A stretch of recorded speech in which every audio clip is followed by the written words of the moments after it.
Hi, my name is Gord Miller. I'm the Environmental Commissioner of Ontario, and I'm here today to talk about a new energy conservation report that I've issued today.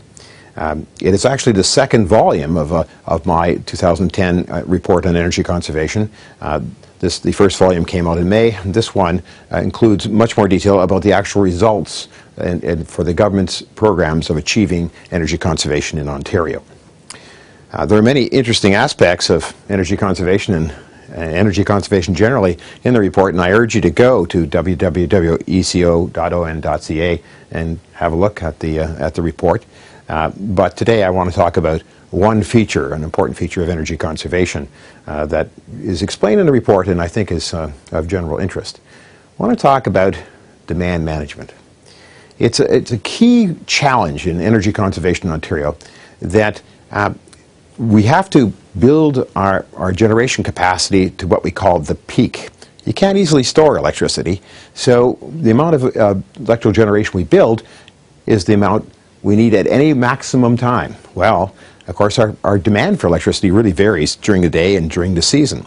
For instance, in 2009, that's the period that I'm reporting on, the peak 1 hour period demanded 24,380 megawatts. Well, that's a lot of power. But if you go down to the 40th hour in a whole year of hours, it was only down to 22,100 megawatts. So the difference between, the top 40 hours is 2,270 megawatts. What does that mean? Well, that would require us to have 3 additional gas-fired peaking plants to provide that 2,270 megawatts. So you can see everything is very important at the peak. You put that in daily terms, the fluctuation on an August day when there's air conditioning and demand between the middle of the night and the peak afternoon would be 8,000 megawatts within one day. And we have to have the power available at the peak, which means we have to build the peak or come up another way of reducing that peak demand.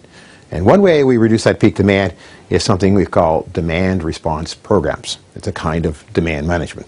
And basically, it works like this.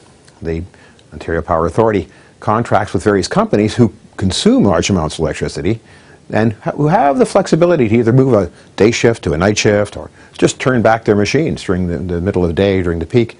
They contract for them and pay them to reduce their energy consumption. And say, well, they're paying them not to consume energy. Yes, they are, but it is cost effective because it means we don't have to produce those and build those big gas-fired peaking plants, which are, of course, controversial in themselves, but as well, they involve a huge amount of investment of public funds or money investment and would have to sit idle during most of the time. So demand response programs, good way to shave the peaks, and that's a big aspect of electrical energy conservation in the province of Ontario. And as long as the cost of demand response remains competitive with the price of new peaking plants, then it's a good thing to do.